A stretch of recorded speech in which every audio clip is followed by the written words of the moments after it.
सब कर्म मल का नाश कर हर प्राप्त कर निज आत्मा जो लीन निर्मल ध्यान में नम कर निकल परमात्मा सब नाश कर घन घाति हरिहंत पद को पालिया कर नमन जिन देव को यह काव्य पथ अपना लिया यह काव्य पथ अपना लिया। अरहंत और सिद्ध परमात्मा को नमन करके अरहंत और सिद्ध बनने की विधि बताइए। तुम जैसा बनने के कारण शरण तुम्हारी आया। वास्तव में नमन भी तभी संभव है। हम जो नमन करते हैं ये तो प्रदर्शन है, ये तो दिखावा है। यदि हमें अरहंत पसंद नहीं है, हमें सिद्ध पसंद नहीं है, हमें उनके गुण पसंद नहीं है, तो फिर उन्हें नमस्कार करने का क्या औचित्य है। ये बहुत सहज है ये स्थिति, जिसे जिसके गुण पसंद आते हैं, जिसे जो व्यक्ति पसंद आता है, सहज ही उसके आगे झुकाव होता है, झुकता है। अपने आप ही है। आपके हृदय में जिसकी महिमा आएगी, आपका मस्तक उसके चरणों में झुके बिना नहीं रहेगा। तो हमें बतलाओ, अरहंतों और सिद्धों को नमन किया कि नहीं किया? यदि उनकी महिमा आएगी तो उनकी तरफ मस्तक झुकेगा। और सुनो, उनकी भी महिमा आती है, लेकिन वो पद जिसके आश्रय से प्रकट हुआ है वो स्वभाव की महिमा नहीं आती। क्योंकि यदि स्वभाव की महिमा आएगी तो दृष्टि स्वभाव की ओर झुके बिना नहीं रहेगी।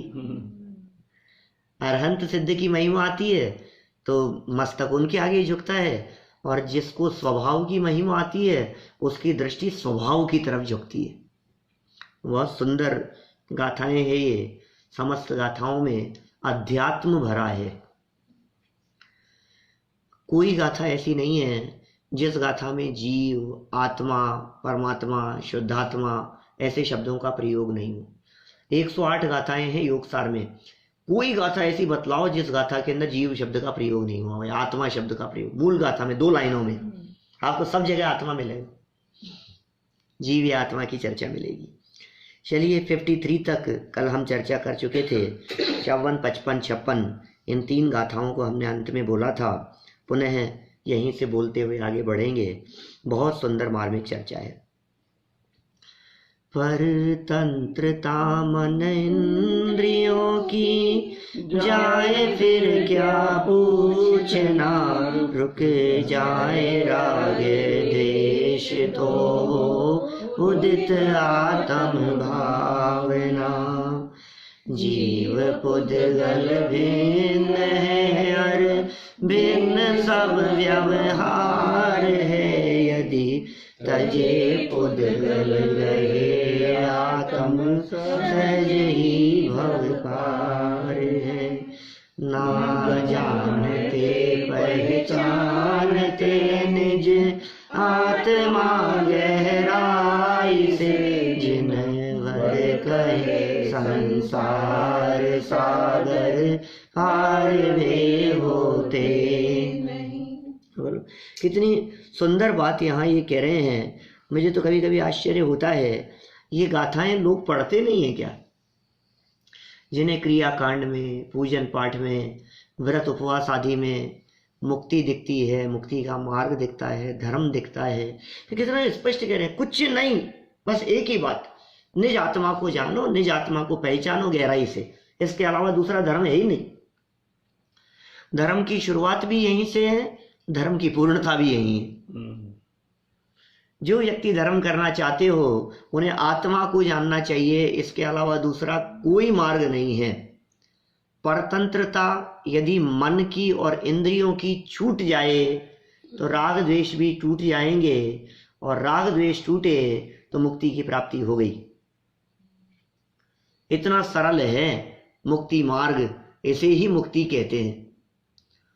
हरिभद्र सूरी का एक श्लोक सुनाया था वहाँ शिविर के अवसर पर। अभी अपन ने जब चर्चा की थी, भव बीजांकुर जनना रागाद्याक्षय मुपागता यस्य ब्रह्मा वा विष्णुर्वा हरो जिनो वा नमस्तस्मै।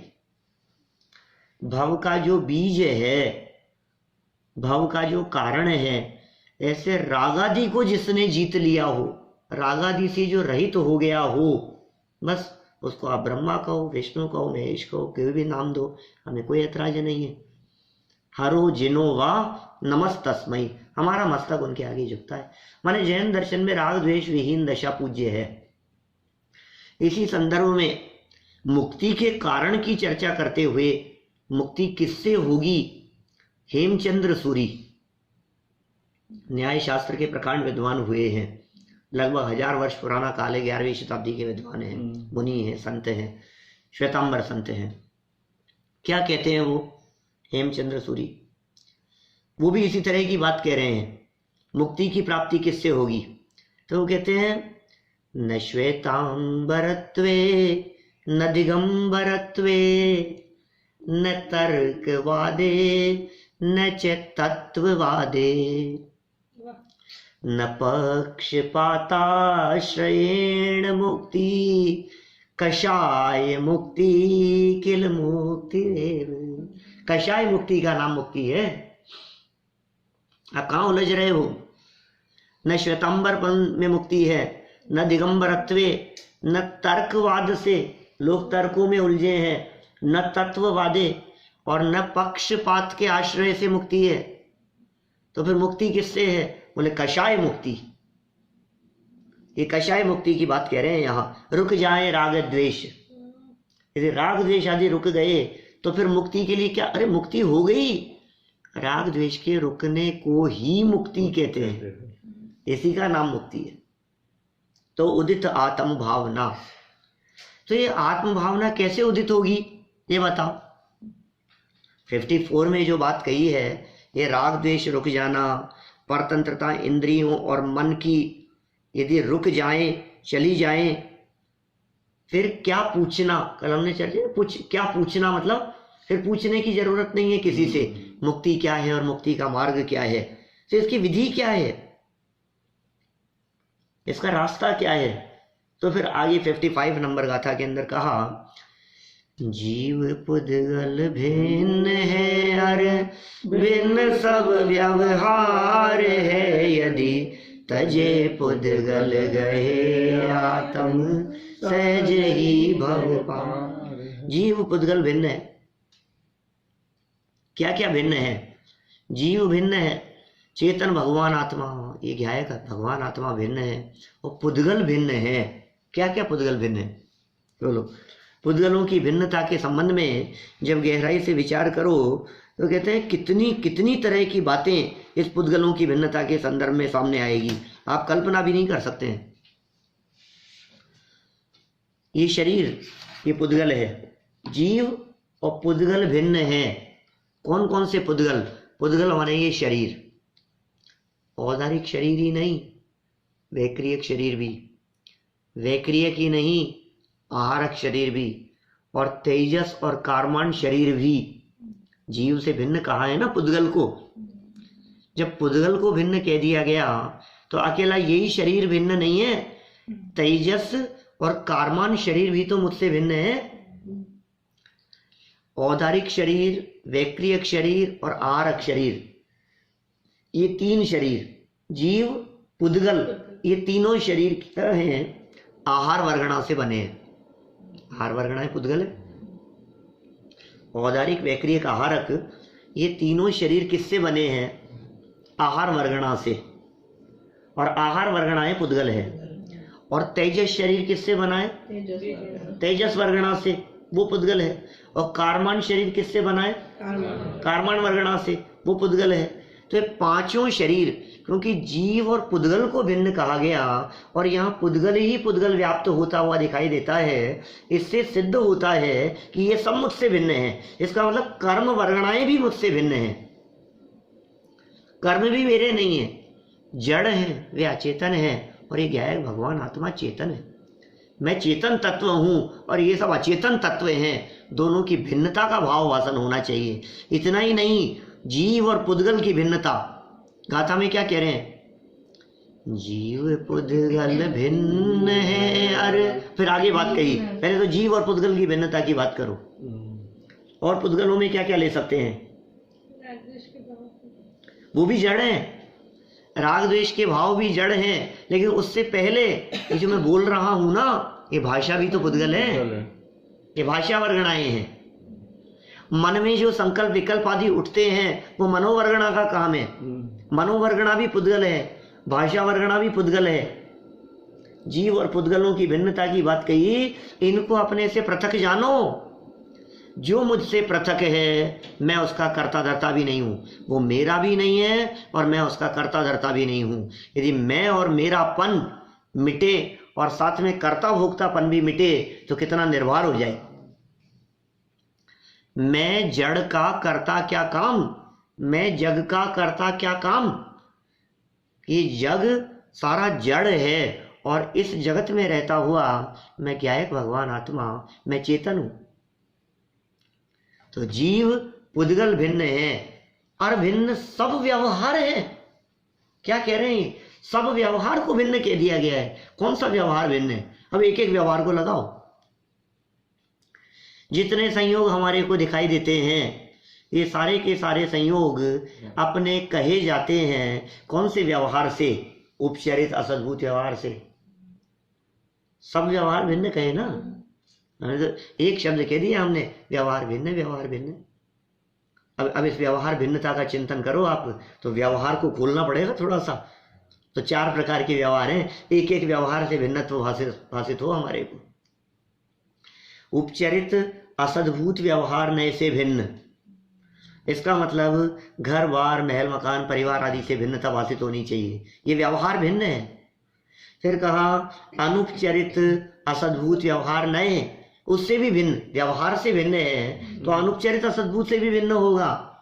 इसका मतलब इन शरीरों से भिन्न है, वाणी से भिन्न है, कर्मण वर्गणाओं से भिन्न है, भाषा वर्गणा से भिन्न है, क्योंकि यह सब अनुपचरित असद्भूत व्यवहार का विषय है।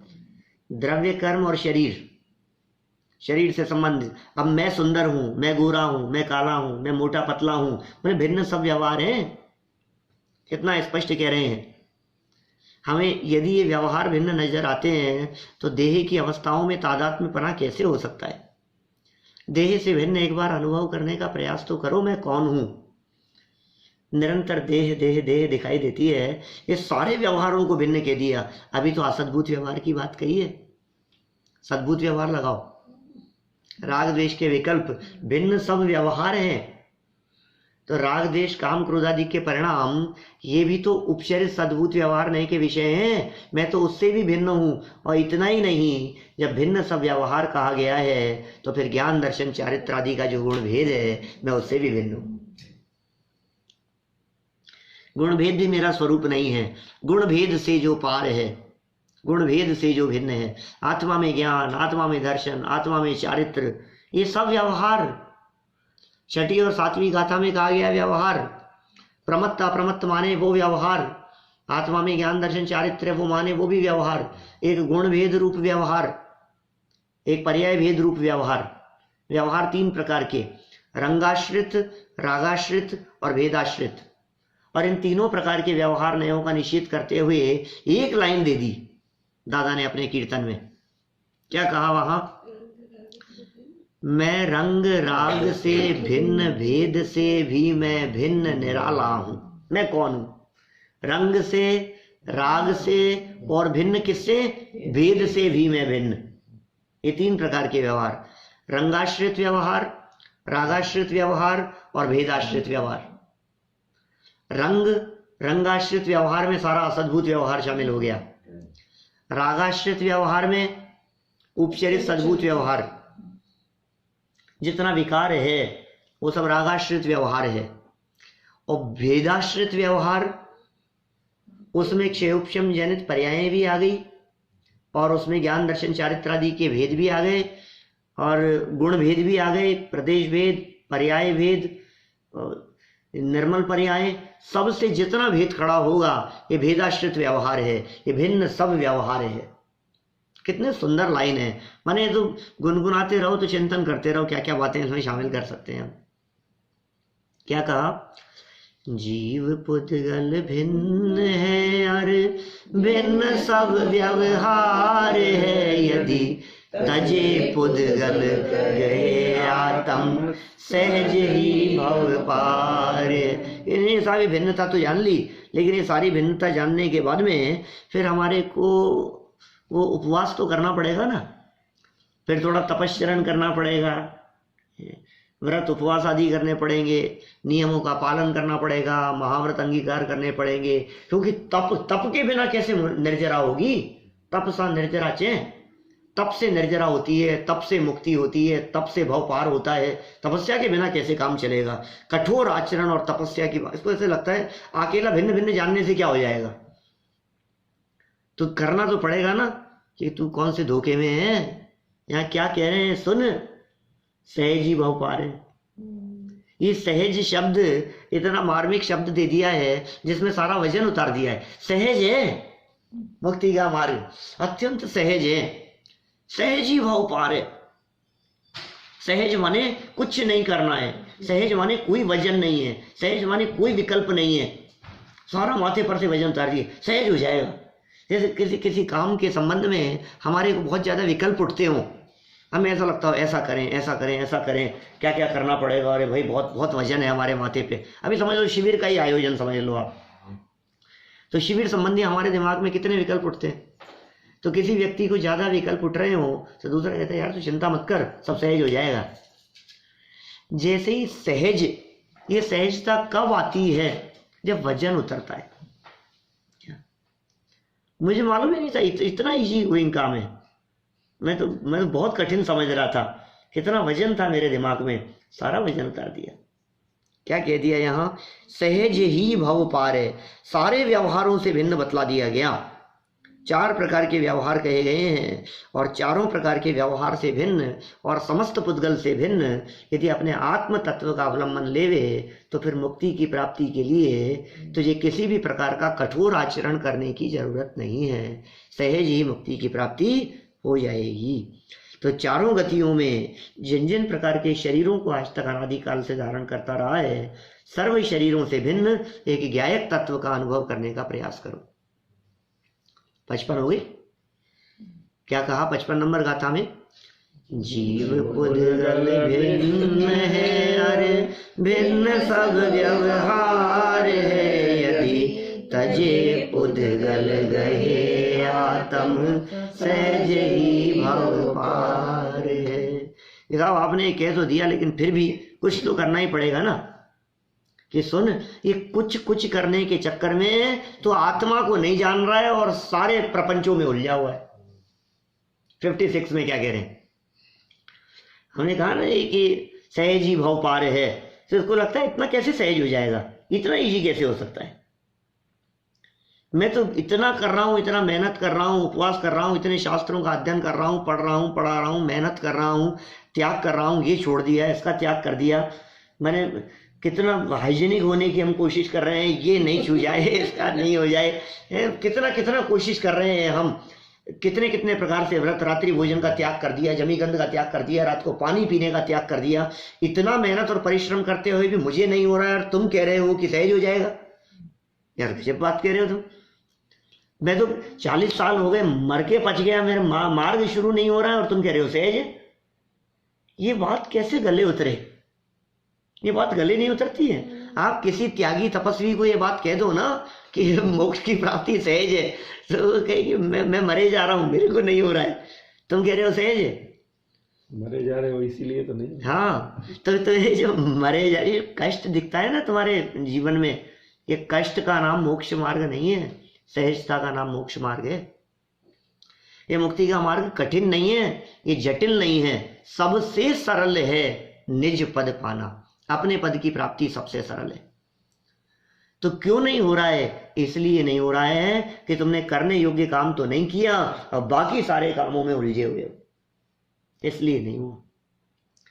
तो क्या कमी रह गई 56 में बतलाते हैं, देखो। ना जानते पहचानते निज आत्मा गहराई से, जिन वर कहे संसार सागर पार वे होते नहीं। भाई ये काम नहीं किया, ना जानते ना पहचानते। ये किसको साहब, मैं तो जानता हूँ ना, बताओ किसकी बात कर रहे हो, किसको जानने की बात कर रहे हो? कि नहीं आत्मा को जानने की बात कर रहे हैं। आत्मा का ज्ञान नहीं है, आत्मा की पहचान नहीं है। कि नहीं मैं जानता हूँ आत्मा को जानता हूँ, मैं देह से भिन्न है, मैं बहुत अच्छी तरह से जानता हूँ। शरीर मन वाणी से भिन्न है, राग द्वेष के विकल्पों से भिन्न है। आत्मा में अनंत गुण हैं, धर्म हैं, शक्तियां हैं, बहुत अच्छे से जानता हूं मैं आत्मा को। कि पहचानते नहीं हो, नहीं पहचानता भी हूं, आत्मा को पहचानता हूं। आत्मा अमूर्तिक है, आत्मा आंखों से नहीं दिखाई देगी, स्पर्श गंध वर्ण नहीं है, बिल्कुल मेरे पहचानने में कोई गड़बड़ नहीं है। तो कहा गहराई से जानते हो क्या? तो ये सब जानता था, और क्या गहराई चाहिए? गहराई से जानना उन्हीं के बारे में होता है जिनके प्रति अत्यंत प्रीति होती है। क्या आप बताओ किसको गहराई से आप जानते हो? आप उनको गहराई से जानते हो जो आपके मंदिर में आते हैं? हाँ जानते हैं ना, कि गहराई से नहीं जानते। 2 दिन उनके साथ में रहो तो पता लगे। तो किसको गहराई से जानता है? बोले अपने फैमिली मेंबर्स को। फिर कहते हैं फैमिली मेंबर्स को भी गहराई से क्या जानोगे आप? कभी कभी ये कहता है कि मेरी मैं ही जानता हूँ, मेरी मैं ही जानता हूँ, मतलब मेरे को मुझसे ज्यादा कौन जानेगा? तो ये जो देह की जो स्थिति है, इसके संबंध में जितना गहराई से जानता है, क्योंकि इसके साथ में जितना तादात्म्य संबंध है, अपनापन है। कैसा तादात्म्य तो है ही नहीं, लेकिन ऐसा एक क्षेत्र का संबंध है। लेकिन जो बुद्धि में तादात्म्यपना मान बैठा है, यही मैं हूं, जो एक में एक पना है, बोले ऐसा अपनापन दुनिया में किसी के साथ में नहीं है। तुझे तेरे से ज्यादा कोई नहीं जानता है। कहते हैं गहराई से इस देह को जानना छोड़ और अपने स्वरूप को जान, आत्मा का अनुभव कर। गहराई से जानना, पहचानना, और क्या कह रहे हैं? और गहराई से ना जानते पहचानते निज आत्मा गहराई से। अब निज शब्द जोड़ दिया, अब निज को हटा दो। आत्मा को तो जानता है, लेकिन निज आत्मा को नहीं जानता है। ना जानते पहचानते, क्या अभी निज शब्द हटा दो तो फिर आत्मा को तो हम भी जानते हैं, आत्मा को तो हम भी पहचानते हैं। गहराई से कितने प्रदेशी हैं, कितने प्रदेश हैं? अरे साहब लोक पूर्ण है, असंख्यात प्रदेशी हैं। जितने जितने लोक में असंख्यात प्रदेश हैं उतने प्रदेशी हैं। इतना गहराई से जानता हूं कि एक प्रदेश भी कम नहीं है और एक प्रदेश भी ज्यादा नहीं। इतना गहराई से जानता हूं आत्मा के बारे में। आप क्या जानते हो? गुणस्थान नहीं है आत्मा में, मारणा स्थान नहीं है आत्मा में। आप आत्मा के बारे में कोई आप पूछ लो, मैं जानता हूं कि नहीं जानता हूं। आप परीक्षा करके देख लो। आप मेरे को यदि आप मेरे ऊपर आपको भरोसा नहीं हो रहा है ना, हे गुरुवर, हे मुनिराज, आपको यदि मेरे ऊपर भरोसा नहीं है कि मैं आत्मा को जानता पहचानता हूं या नहीं, तो आप मेरी परीक्षा लेकर के पूछ लो। आप पूछ लो कि ये जो बोल रहा है ये कौन है, यही तू है ना? तो मैं तुरंत बतला दूंगा ये भाषा वर्गणा है, ये मैं नहीं हूं, ये आत्मा नहीं है। आत्मा भिन्न है और पुद्गल भिन्न है। मैं पहचानता हूं आत्मा को। सुनो, आत्मा को तो पहचान रहे हो, लेकिन शास्त्र में आत्मा दिख रहा है? अपने में आत्मा दिख रहा है कि नहीं दिख रहा है? निज आत्मा को गहराई से जानता है कि नहीं? यदि नहीं जानता है, नहीं पहचानता है, तो फिर क्या होगा? जिनवर कहें संसार सागर पार वे होते नहीं। इसलिए पिछली गाथा में जो सहज शब्द का प्रयोग किया था, वो सहज इसलिए है कि तुझे उस संसार सागर से पार होने के लिए कहीं जाने की जरूरत नहीं है। जब इसको कहते हैं संसार सागर पार, संसार सागर से पार होना, तो सागर शब्द सुनते ही इसको ऐसा लगता है अरे समुद्र तैरना पड़ेगा। सागर पार करना है मुझे। आप सागर पार करने की बात कर रहे हो, इतना आसान थोड़ी है सागर पार करना। समुद्र पार करना इतना आसान काम नहीं है, बहुत जटिल काम है, ऐसे नहीं हो पाएगा। अरे नहीं भाई, ये ऐसे ऐसे चुटकियों में समुद्र पार हो जाता है, ऐसे ऐसे ऐसे पार कर लेगा क्षण मात्र में समुद्र को। ये कब? अपने को जान, अपने को पहचान और अपने में समा जा। सब कैसे जानूं आत्मा को? अब आत्मा को जानने की बात कर रहे हैं। ये समता भाव भी प्रकट होता है, देखो समभाव का प्रकाश होता है। गुरुदेव की कुछ पंक्तियां पढ़ता हूं मैं, देखो यहाँ क्या कह रहे हैं। नहीं, ब्रह्मचारी शीतल प्रसाद जी की है। वे क्या कह रहे हैं? आत्मानुभव ही धर्म ध्यान है, आत्मानुभव ही शुक्ल ध्यान है, और इसी के प्रताप से, इसी आत्मानुभव के प्रताप से चारों घातिया कर्म क्षय हो जाते हैं, आत्मा परमात्मा हो जाता है। अपने आत्मा को द्रव्य रूप पर के संयोग रहित परम वीतराग, सुनना कैसी पंक्तियां हैं, ब्रह्मचारी शीतल प्रसाद जी कह रहे हैं। अपने आत्मा को पर के संयोग रहित परम वीतराग, परम आनंदमय, परम ज्ञानी, परम दर्शी, अमूर्तिक, अविनाशी, निर्विकार, निरंजन, अनंत बली, परम निश्चल, एकाकी, परम शुद्ध परमात्मा रूप निरंतर देखना चाहिए। कैसा कैसा देखो अपने आत्मा को, लगता है मैं कौन हूं, मैं क्या हस्ती हूं। देखो ये क्या होता है, बड़ा बनने के लिए अपने नाम के साथ में कुछ ना कुछ जोड़ना चाहता है। आपको मालूम है, अभी एक महात्मा बहुत आगे बढ़ने का प्रयास कर रहे थे, वो कितने कितने विशेषण लगा रहे थे अपने नाम के आगे। अध्यात्म योगी, परम पूज्य, सदगुरु,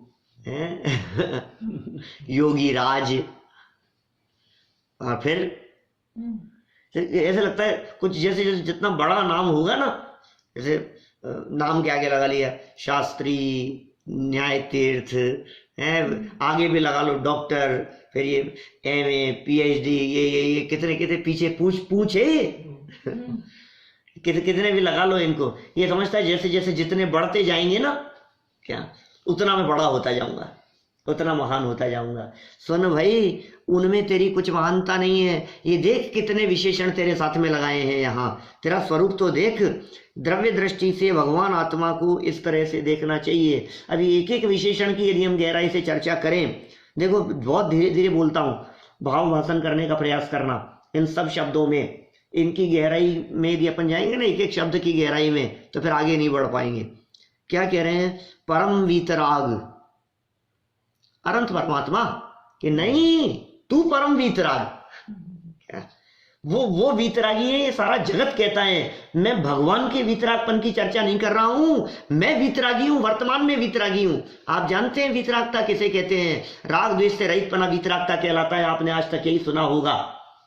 हमारे भगवान वीतरागी क्यों हैं? क्योंकि वे रागी द्वेषी नहीं है। नहीं, वीतरागी कहकर के कहना क्या चाहते हैं कि भगवान पर के कर्ता धर्ता नहीं है, वे वीतरागी हैं। भगवान भला करते हैं कि नहीं? कि नहीं करते हैं। क्यों नहीं करते हैं? क्योंकि वे वीतरागी हैं।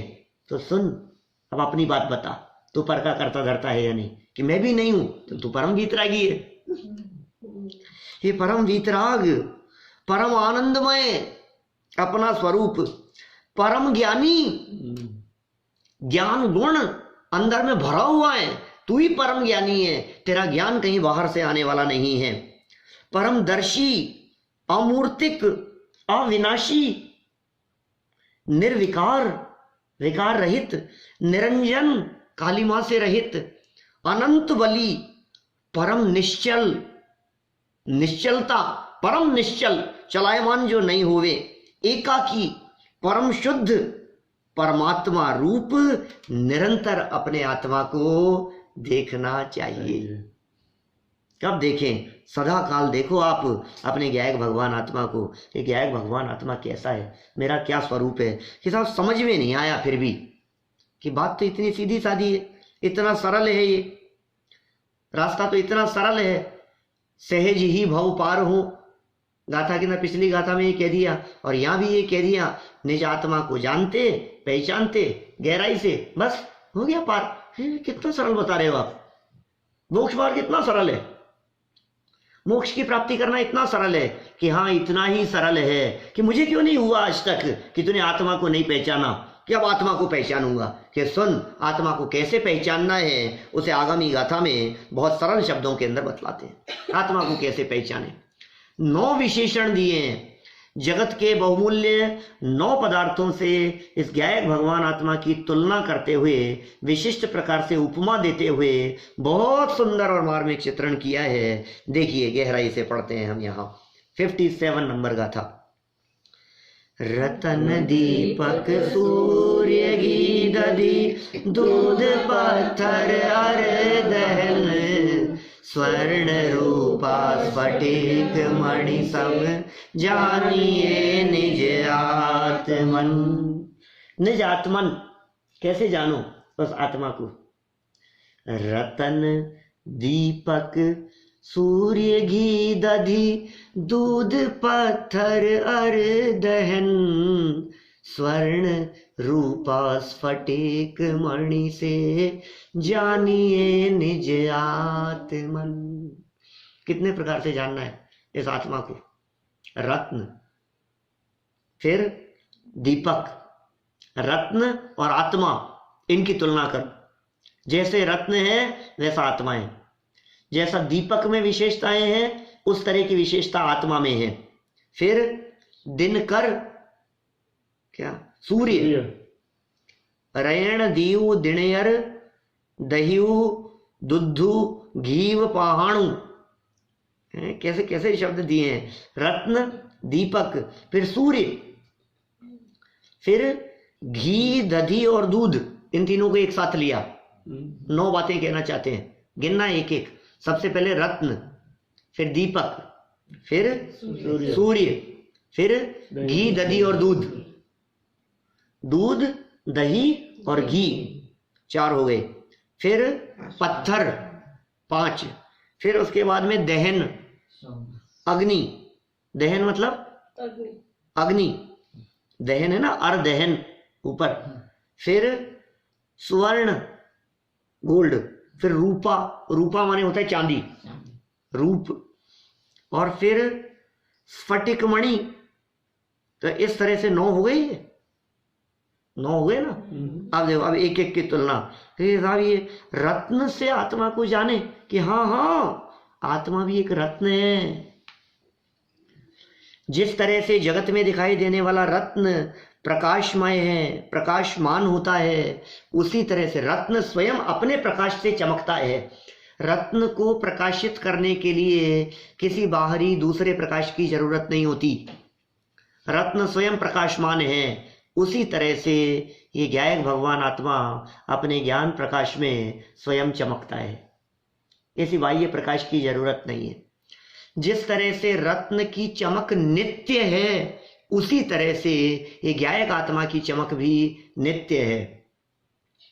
जिस तरह से रत्न बहुमूल्य हुआ करते हैं, उसी तरह से ये ज्ञायक आत्म तत्व रूपी रत्न, ये रत्न भी बहुमूल्य है, ये कीमती है ये रत्न।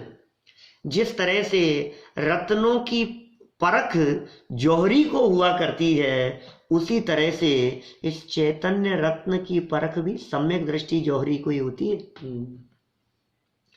जो सम्यक दृष्टि है, जो जौहरी हैं, उन्हीं इन रत्नों की परख है। अरे क्या बात करें, जगत का रत्न एक रत्न, और यहां तो चैतन्य में अनंत रत्न भरे हैं। त्रिरत्न की चर्चा तो मिलती है। 3 रत्न हैं, दर्शन, ज्ञान, चारित्र। सम्यक दर्शन, सम्यक ज्ञान, सम्यक चारित्र, ये 3 रत्न हैं हमारे पास में। ये साहब नहीं, फिर भी जगत में जो रत्न दिखते हैं, चिंतामणि रत्न जैसा तो नहीं है ना। चिंतामणि रत्न से तो जो मांगो वो मिल जाता है। आत्मा ऐसा रत्न तो नहीं है ना। आप सारे रत्नों जैसा रत्न से तुलना कर रहे हो, आप कुछ बात जच नहीं रही है कि क्या बात कर रहे हो। चिंतामणि ये परम चिंतामणि है। चिंतामणि रत्न तुम्हारे को विकल्प उठने पर संपत्ति दिला सकता है, लेकिन सुख नहीं दिला सकता। बोलो, चिंतामणि रत्न से तुम्हें जो वस्तु चाहिए वो वस्तु मिल सकती है, लेकिन सुखी नहीं होंगे। सुख मिले ऐसा चिंतामणि रत्न तो ये आपका चैतन्य परमात्मा ही है। कि साहब चक्रवर्ती की संपदा देखो, उसका वैभव देखो, ये सब मिल सकता है चिंतामणि से, लेकिन सुखी होने की गारंटी नहीं है। और ये चक्रवर्ती के पास तो 14 रत्न हैं, 9 निधियां और 14 रत्न। कि सुन भाई, ये सम्यक दर्शन रूपी एक रत्न जिसके पास में होता है ना, उसके चरणों में ऐसे 14 रत्न पड़ते हैं। सम्यक दृष्टियों को ऐसी पदवियां बनती है, नारायण, प्रतिनारायण, चक्रवर्ती आदि पदवियां, ये किसे बंधेगी? बोले जिसके पास में ये रत्न है ना, सम्यक्त्व रूपी रत्न, उसे मिलता है ये सब। फिर जड़ रत्नों के ऊपर मुग्ध होता है। ये चैतन्य रत्न तुझे दिखाई नहीं दे रहा है। कंकड़ पत्थर पर मुग्ध हुआ, चैतन्य खजाना भूल गया।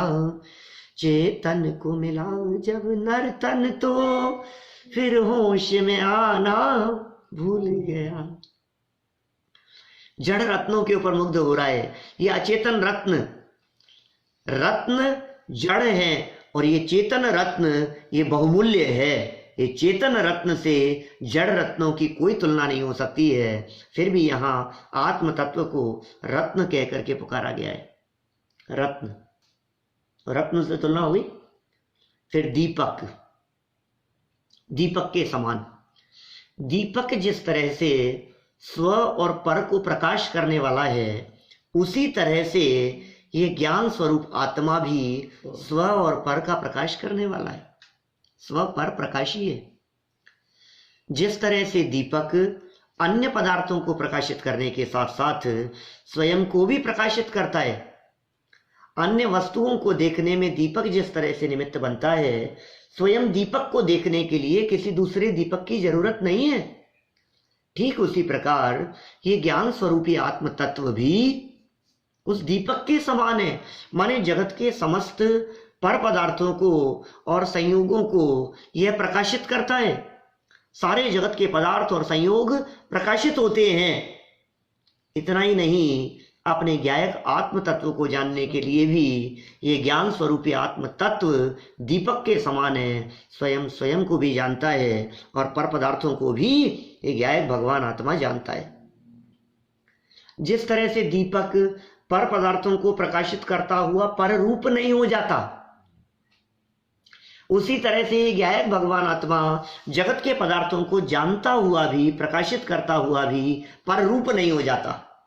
जिस तरह से दीपक का प्रकाश पर को प्रकाशित कर रहा है, ये दीप जल रहा है मान लीजिए, और ये जगत को प्रकाशित कर रहा है, तो जैसे ये प्रकाश जगत के पदार्थों को प्रकाशित करता हुआ उससे अनटच रहता है। ये प्रकाश इस दीवार को छू रहा है कि नहीं? टच कर रहा है कि नहीं? छूता हुआ दिखाई देने पर भी अछूता है। ये प्रकाश मलिन नहीं होता, इसमें गंदगी नहीं आती, इसमें विकार नहीं आता। अरे विकार को प्रदर्शित करने पर भी, विकार को प्रकाशित करने पर भी ये विकारी नहीं होता। उसी तरह से ज्ञान प्रकाश, चैतन्य प्रकाश भी जगत के पदार्थों को प्रकाशित करता हुआ, यहाँ तक कि राग द्वेष और विकार को प्रकाशित करता हुआ विकारी नहीं होता। तो पहली उपमा दी, रत्न के समान जानो, दीपक के समान जानो। ये पदार्थ इसलिए कह रहे हैं कि ये पदार्थ हमारे ज्ञान में आते हैं, ये पदार्थ हमारे को दिखाई देते रहते हैं। बोले जब जब लाइट जलाओ तो तुम्हें आत्मा याद आना चाहिए। जब जब लाइट की रोशनी देख रहे हो तुम्हें आत्मा याद आना चाहिए। जब जब तुम्हारे को रत्न दिख रहे हो, डायमंड दिख रहे हो, तब तब तुम्हारे को डायमंड की चमक देखते देखते ये चैतन्य डायमंड दिखना चाहिए। ये डायमंड है असली। जिस तरह से वो डायमंड अविनाशी होता है, नित्य होता है, पता है वज्र जैसा होता है। जो डायमंड होता है ना वो वज्र है, वो कटता नहीं है। किसी समझो चाकू आदि से यदि आप काटना चाहो तो वो कटता नहीं है। वो रत्न से ही कटता है, वो रत्न कणिका से ही उसकी कटाई होती है उसकी। वो वज्र के समान है। उसके ऊपर आप यदि पत्थर मारो तो टुकड़े नहीं होंगे उसके। तो जैसा वो डायमंड रत्न अविनाशी है, उसी तरह से चेतन आत्म तत्व भी अविनाशी है। जिस तरह से दीपक स्व और पर का प्रकाश करने वाला है, उसी तरह से मेरा आत्म तत्व भी स्व और पर को प्रकाशित करने वाला है। अब जब जब रत्न को देखो और जब जब दीपक को देखो तो आपको क्या दिखना चाहिए? जब जब आपको लग रहा है, जब जब आप रिंग पहन रहे हो, जब जब आप कान में पहन रहे हो, सेट पहन रहे हो, हैं, जब जब आप समझ लो आप पार्टी में सज धज के जाने की बात सोच रहे हो, तो सोचो आप ये जड़ रत्नों से श्रृंगार नहीं, चैतन्य रत्न से क्या है भगवान आत्मा की शोभा है। मेरी शोभा तो ज्ञानादि अनंत गुण रत्नों से है, ये जड़ रत्नों से मेरी शोभा नहीं है। किससे शोभा है मेरी? ये तो कहते हैं आत्म तत्व के अनुभव के बिना इस जड़ शरीर की शोभा ये तो मुर्दे की शोभा के समान है, ऐसा लिखा इसमें अष्टपावड़ में चर्चा की आचार्य कुंद स्वामी ने। ये ठठरी की शोभा के समान है, ये तो मृत शरीर की शोभा के समान है। दो विशेषण हुए यहाँ, रत्न, दीपक, सूर्य। ओहो सूर्य, अब देखो दिखते हैं ये सब अपने को रोजाना। दीपक की जगह ये रखिए ना आपके ये कैंडल, ये दिखते ही दिखिए स्वपर प्रकाशक स्वरूप। अब सनलाइट यहां से बाहर निकले, आज तो कितनी तेजी है कि सुनो जितना इसका तेज है उससे कम तेजस्वी मैं नहीं हूं। ये सूर्य को तेज देखकर स्वयं का तेज दिखाई देना चाहिए। सूर्य प्रकाशवान भी है और प्रतापवान भी है। सूर्य में दो विशेषताएं हैं, एक प्रकाशमान, एक प्रतापवान। तो चैतन्य का प्रताप ऐसा है कि एक बार यदि वो प्रताप प्रकट हो जाए तो उसके आगे सारे जगत का प्रताप फीका पड़ जाता है। ये चैतन्य सूर्य की महिमा है। वसु प्रातिहार्य अनंत गुण युत कोटि रवि छवि को हरे। करोड़ों सूर्य और चंद्रमाओं का प्रकाश भी जहां फीका पड़ जाता हो, वो चैतन्य प्रकाश, ऐसा चैतन्य प्रकाश मान गया है भगवान आत्मा। ये तीन लोक का नाथ, ये त्रिलोकी नाथ इस देह देवालय में विराजमान है। वो कोई और नहीं है ऐसा प्रतापवान। ये बहुत प्रतापी, राजाओं के लिए ऐसे विशेषण दिए जाते थे, बहुत प्रतापी। तो ये जो सूर्य दिखाई देता है, इस सूर्य में तो ताप दिखता है, प्रकृष्ट का ताप दिखाई देता है। तो चैतन्य आत्मा भी ऐसा प्रतापी तो है। सूर्य में उष्णता है लेकिन चैतन्य सूर्य अत्यंत शांत है। क्या हे साहब, आप इस सूर्य की उपमा दे रहे हो, हमें तो सनलाइट बिल्कुल पसंद नहीं है।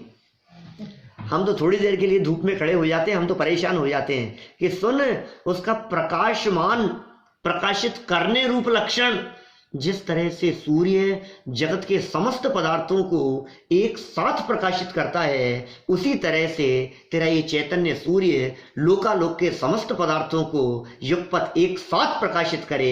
ये ज्ञान सूर्य में एक साथ स्पष्ट प्रकट दिखाई देवे, ऐसा तेरा स्वरूप है। ये सूर्य के साथ में सन को देखो और अपने को देखो, और सूर्य भी मूल में तो ठंडा ही है।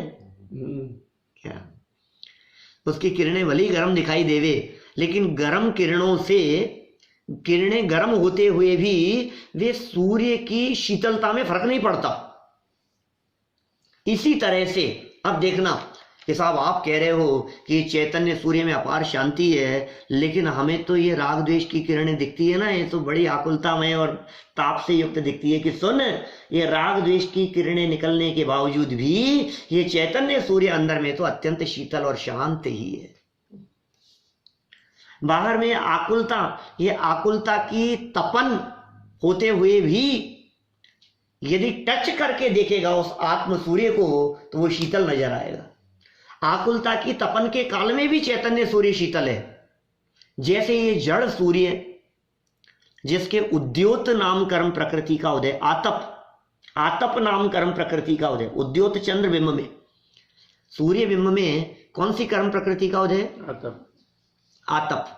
नाम कर्म की 93 प्रकृतियां है ना, नाम कर्म की 93 प्रकृतियों में एक प्रकृति का नाम आतप कर्म प्रकृति। ये आतप नाम कर्म की प्रकृति पृथ्वी का एक जीवों में ही होती है। पृथ्वी का एक जीवों में भी सूर्य बिंब, इसके अलावा दूसरे किसी पृथ्वी का एक जीव के शरीर में ये कर्म प्रकृति का उदय नहीं होगा, सिर्फ सूर्य बिंब में। इस आतप कर्म प्रकृति का स्वरूप बतलाते हुए आचार्यों ने लिखा है कि जिस कर्म प्रकृति के निमित्त से निकलने वाली किरणें तो गर्म हो और शरीर मूल में ठंडा हो, ऐसी कर्म प्रकृति है। तो सूर्य बिंब, क्योंकि यदि इसको आप आग का गोला मानेंगे तो हम तो कह रहे हैं देव रहते हैं अंदर, देवों का विमान है, ये कितने तपते होंगे कि बिल्कुल नहीं तपते हैं। सूर्य बिंब को पकड़ के चलते हैं, खींचते हैं उसको। 16,000 देव खींच रहे हैं इस सूर्य विमान को। तो कैसा स्वरूप है कि अत्यंत शांत है। ऐसे ही ये चैतन्य सूर्य। और साहब हमें इस चैतन्य सूर्य में बहुत गर्मी दिखाई दे रही है, ये आकुलता दिख रही है, ये टेंशन दिखाई दे रही है, ये राग द्वेष, ये कषायों की ज्वालाएं जल रही है कि सुन, ये कषायों की ज्वालाएं जलने के काल में भी चैतन्य सूर्य तो शांत है। राग द्वेष विकार और विभावों की ज्वालाओं के बीच में भी मेरा स्वरूप तो शांत है, शांत स्वरूप। कैसा है? सूर्य, सूर्य के समान। और फिर क्या कह रहे हैं? ये भगवान आत्मा दूध दही के समान है और घी के समान है। कैसा है?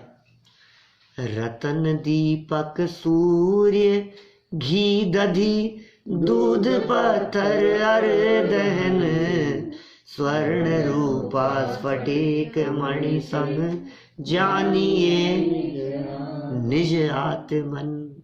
दूध, दूध के समान कैसा है? ये भगवान आत्मा। ये कह रहे हैं यहां जैसे दूध है ना, दूध के समान शुद्ध है ये चैतन्य सत्ता। और इतना ही नहीं, जैसे दूध को जमाने से दही जमता है ना, उसी तरह से ये चैतन्य सूर्य, इसमें एकाग्र हो जाने पर सम्यक दर्शन ज्ञान चारित्र रूपी दही जमता है। दूध को जमाने से दही जमता है।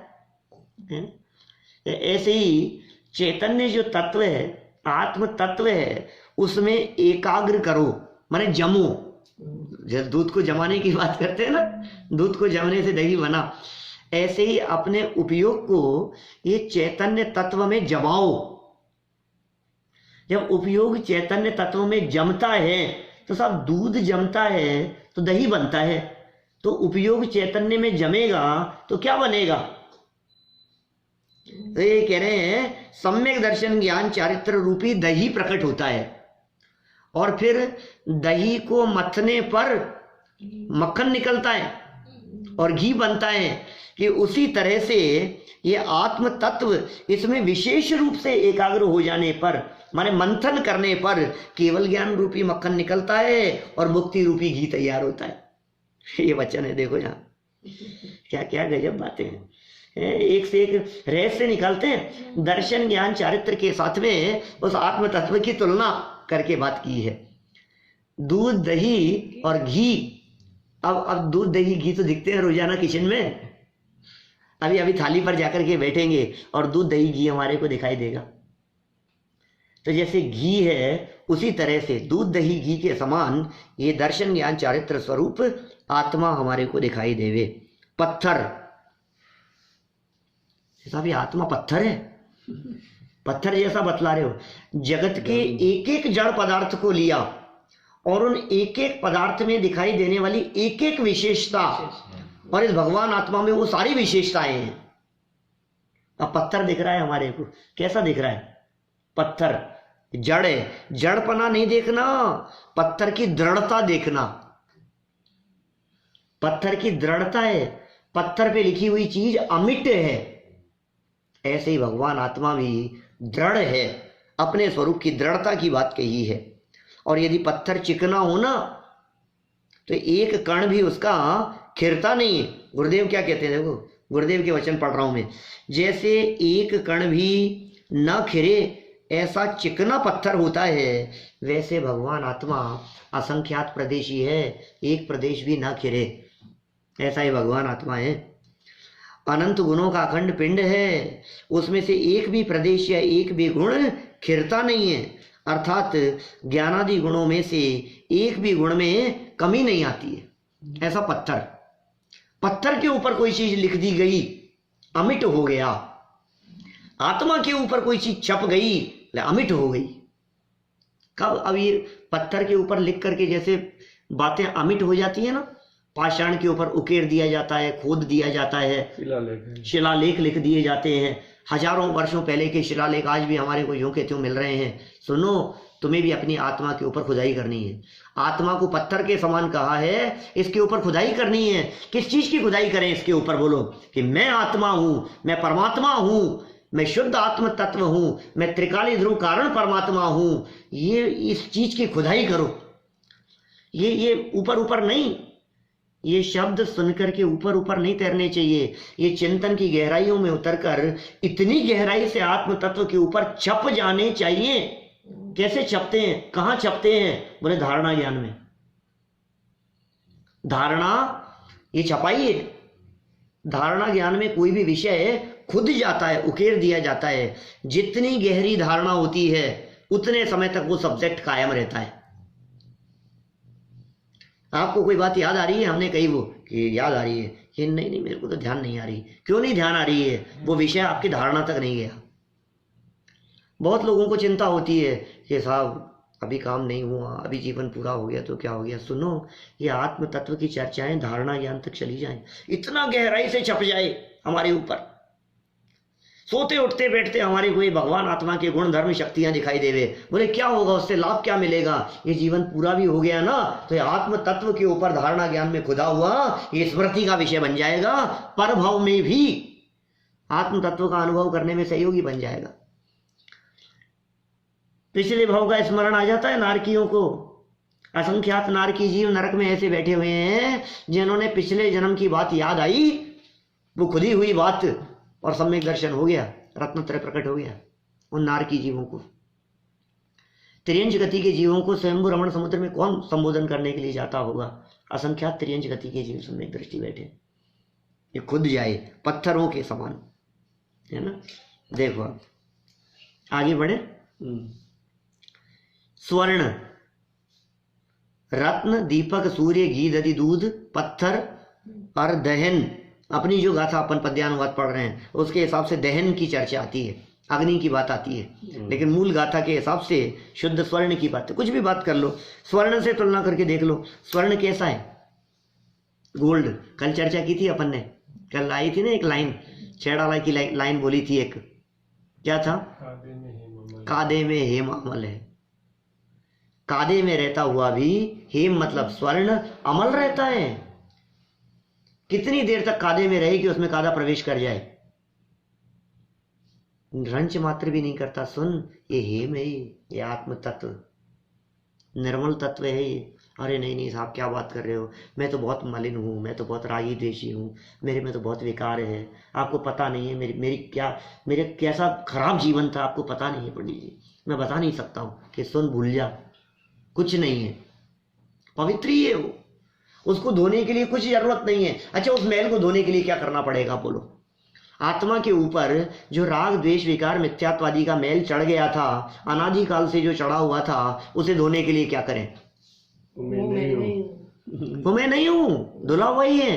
अरे वो मैल है ही नहीं, उस मैल ने आत्मा में प्रवेश ही नहीं किया है, ऐसा स्वरूप है। अनादि काल से विकार संयोगों के बीच में रहता हुआ भी उस विकार ने आत्म तत्व में प्रवेश नहीं किया। जिस तरह से किट्टी कालीमा गोल्ड में प्रवेश नहीं करती, उसी तरह से राग द्वेष की कालीमा ये चैतन्य स्वभाव में प्रवेश नहीं करती। विकार से रहित ये निर्विकारी चैतन्य तत्व ये कैसा बैठा हुआ है। ये तो गोल्ड नहीं दिखता है अब आपको, अब ये डेली रूटीन में दिखने वाली चीजें दिख रही है, ये गोल्ड दिख रहा है हमारे को। ओहो गंदा हो गया, अरे ये गंदा नहीं होता, ये मलिन नहीं होता। ऐसे ही आत्म तत्व भी मलिन नहीं होता, विकार उसमें प्रवेश नहीं करता। 100 टंच शुद्धता अग्नि से जैसे वो शुद्ध हो जाता है, वैसे ध्यान अग्नि में आत्मा भी शुद्ध दिखाई देता है। मलिनता है नहीं, हम तो ये कह रहे हैं वो पवित्र ही है। अपवित्रता के काल में भी पवित्रता दिखो। हम कहते हैं कभी ऐसा, जैसे वो पानी, वो जो बर्फ हो ना, बर्फ आइस, और उसके ऊपर कलर गिर गया हो होली का, अब वो बर्फ कलर दिख रहा है, उसके ऊपर कलर गिर गया है, रंगीन हो गई है। बोलो पौरंग भाई क्या करें उसको धोने के लिए? साबुन लाएं कुछ? कि सुन, तेरे को पता नहीं है, तू बर्फ का स्वरूप नहीं जानता है। उस आइस का स्वरूप कैसा है? ये जो हाथ फेर धुलाई हुआ है, वो तो साफ ही है वो तो। क्योंकि वो जो मलिनता है ना, वो ऊपर जहां थी जिस पर्याय में, उस पर्याय के जाने के साथ उसको धोने के लिए किसी दूसरे पानी की जरूरत नहीं है। अच्छा, बर्फ के ऊपर यदि रेड कलर गिर गया हो तो उस रेड कलर को धोने के लिए पानी चाहिए कि नहीं? साफ पानी लाओ इसको धोने के लिए, साफ पानी लाए कि नहीं?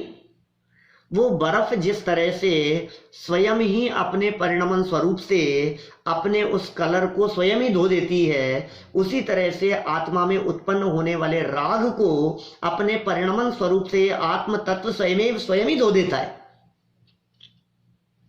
कि मेरे में राग उत्पन्न हुआ। अब इस राग को कैसे धोएंगे कि अपने परिणमन स्वरूप से चैतन्य तत्व स्वयं ही उस राग को धो देता है। वो राग अगले समय की पर्याय में टिका नहीं रहता है, धुल गया। हर समय की पर्याय में उत्पन्न होने वाला राग प्रति समय की पर्याय में सहज ही धुल रहा है। अरे धुला हुआ तत्व बैठा हुआ है, गोल्ड की तरह इसमें अशुद्धता ने प्रवेश नहीं किया है। चांदी के समान परम शुद्ध। चांदी में देखो जिस तरह की आपको शीतलता दिखाई देती है, चांदी शीतलता प्रदान करती है। चांदी में सफेदी होती है, तो जैसी सफेदी और चमक चांदी में दिखाई देती है, उसी तरह की सफेदी और निर्मल, ये परम शुद्ध चांदी पवित्रता की सूचक है। इस तरह आत्म तत्व भी पवित्र है, स्फटिक मणि के समान। स्फटिक मणि से, ये स्फटिक मणि कैसा है? अरे कलरफुल दिखने पर भी कलरफुल नहीं हुआ, ऐसा स्फटिक मणि है। रंगीन दिखाई देने पर भी रंगीन नहीं होता है कि साहब रेड दिखाई दे रहा है। अरे ये जो दिखाई दे रहा है ये पर की झलकन है। ऐसे ही चैतन्य तत्व विकारी दिखाई देने पर भी विकारी नहीं होता है, स्वभाव से निर्मल। जिस तरह से वो मणि अलग अलग कलर वाली दिखाई देती है, स्फटिक मणि, लेकिन पारदर्शी है, ट्रांसपेरेंट है, ये उसकी निर्मलता है। वैसे मेरा चैतन्य तत्व भी ये उस तरह से पारदर्शी और निर्मल पवित्र है। कितने हो गए? 8 हो गए। अग्नि रह गया, अग्नि। अरे आत्मा को अग्नि तो मत कहो, अग्नि तो जलाने का काम करती है।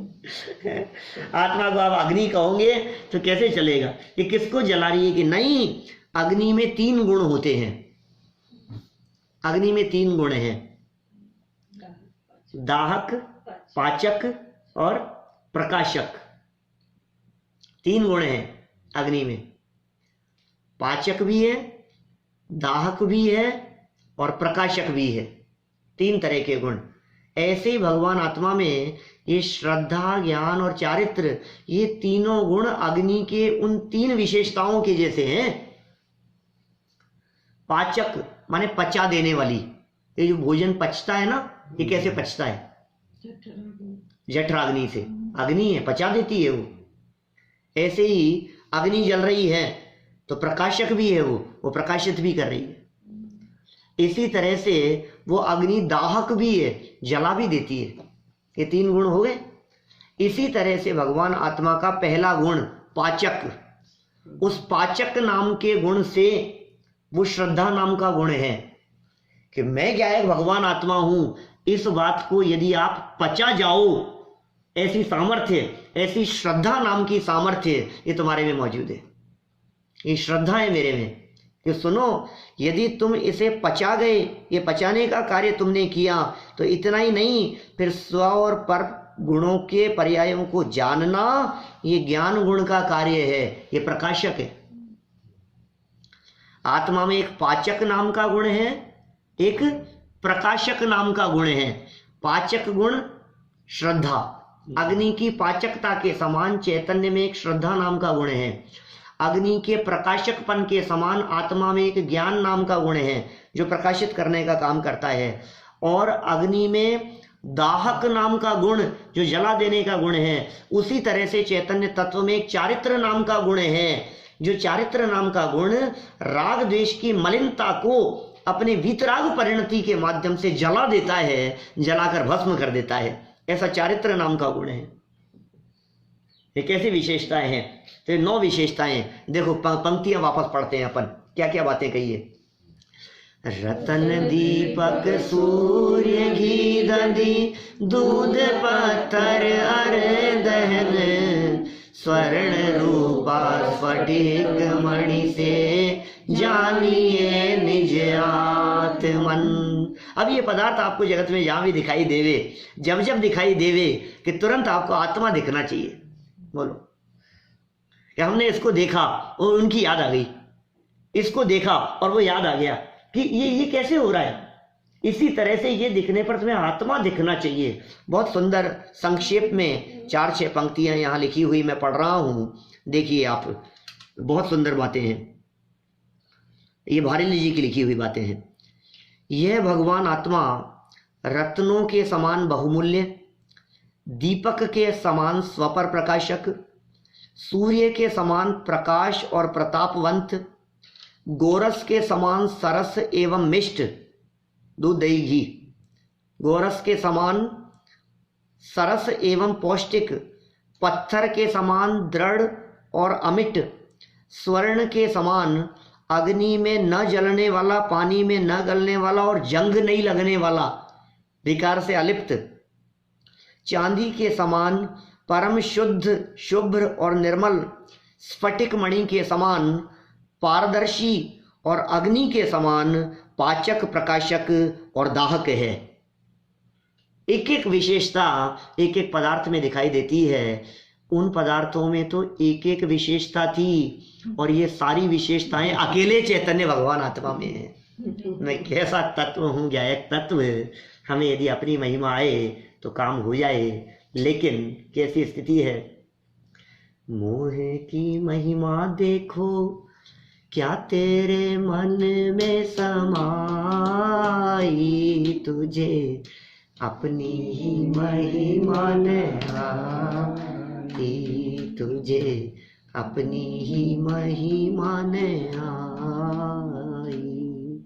इन शब्दों के माध्यम से, इन उपमाओं के माध्यम से हम अपनी महिमा लाकर अपने में एकाग्र हो जाएं, अपने में समा जाएं, तो आचार्य देव कहते हैं शीघ्र ही भव पार हो, तुझे परमात्मा बनने में देर नहीं लगेगी। ऐसी अवस्था हम सभी की प्रकट हो, इस भावना से बात को यहीं विराम देते हैं।